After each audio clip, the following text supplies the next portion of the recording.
जय माता दी। चलिए आज का वीडियो स्टार्ट करते हैं। आपने कितनी बार देखा होगा या सुना होगा कि प्रतियोगिता में या किसी खेल में किसी इंसान को अगर ये एहसास हो जाता है कि सामने वाला प्रतियोगी मुझसे कमज़ोर है, तो उस इंसान को ऐसा महसूस होता है कि मेरी जीत सुनिश्चित है, मैं 100% जीत हासिल करूँगा।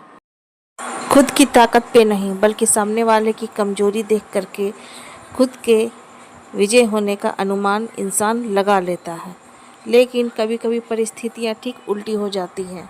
जिसे हम कमज़ोर समझते हैं, वास्तविकता में वो कमज़ोर नहीं बल्कि हमसे शक्तिशाली साबित होता है। बिल्कुल ऐसा ही देखा गया है। कई बार लोग महिलाओं को कमज़ोर समझ बैठते हैं और उनका ये मानना रहता है कि महिलाएं आखिर क्या ही कर पाएंगी। बिल्कुल ऐसा ही सोचना था महिषासुर का। उसका मानना था कि महिलाएं तो दुर्बल होती हैं, आखिर वो किसी असुर का वध कैसे कर सकती है। वो खुद लाचार और दुर्बल होती है। यही सोच करके उसने ब्रह्मदेव से वरदान प्राप्त किया कि उसकी मृत्यु अगर हो तो एक महिला के हाथों हो, एक नारी के हाथ। ब्रह्मदेव ने उनके इस वरदान को स्वीकार कर लिया, लेकिन महिषासुर को ये नहीं पता था कि इसे वो इतना कमज़ोर समझ रहा है, इतना दुर्बल समझ रहा है, हकीकत में वो महिला जगत जननी भी हो सकती है, जिसने पूरी सृष्टि की रचना की, सारे जगत की माँ हो। उनके बल का मुकाबला करना तो दूर, उनके बल का अंदाज़ा लगाना भी नामुमकिन है। ब्रह्मदेव से वरदान प्राप्त करने के बाद उसने खुद को अमर समझ लिया। फिर उसने स्वर्ग को प्राप्त करने का प्रयास करना शुरू कर दिया और उसका मुकाबला देव, दानव, मानव कोई नहीं कर सकता। तब सभी देवताओं की प्रार्थना पर ब्रह्मा, विष्णु, महेश तीनों ने अपनी अपनी शक्तियों से एक शक्ति माँ दुर्गा प्रकट हुई। उनमें सभी देवताओं की शक्ति निहित थी और वो महिषासुर का वध करने के लिए ही उन्होंने जन्म लिया था।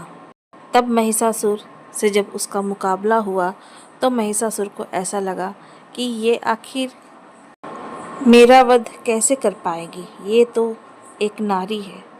लेकिन उसे ये नहीं मालूम था कि जिसे देव, दानव, मानव कोई भी नहीं मार सकता, उसे जगत जननी माँ भवानी के हाथों मृत्यु प्राप्त होगी। महिषासुर और माँ दुर्गा के बीच 10 दिनों तक युद्ध जारी रहा और अंत में विजयदशमी के दिन माता ने महिषासुर का संहार कर दिया और तभी से विजयदशमी हर साल मनाई जाती है। महिषासुर को सिर्फ ये दिख रहा था कि नारी कमज़ोर होती है। उसे ये समझ नहीं आया कि नारी सिर्फ अपने मन से ही नहीं बल्कि शारीरिक रूप से भी मजबूत होती है, जो किसी पुरुष को जन्म दे सकती है, उसे युद्ध करने के लायक बना सकती है, तो उसी पुरुष को दंड भी दे सकती है।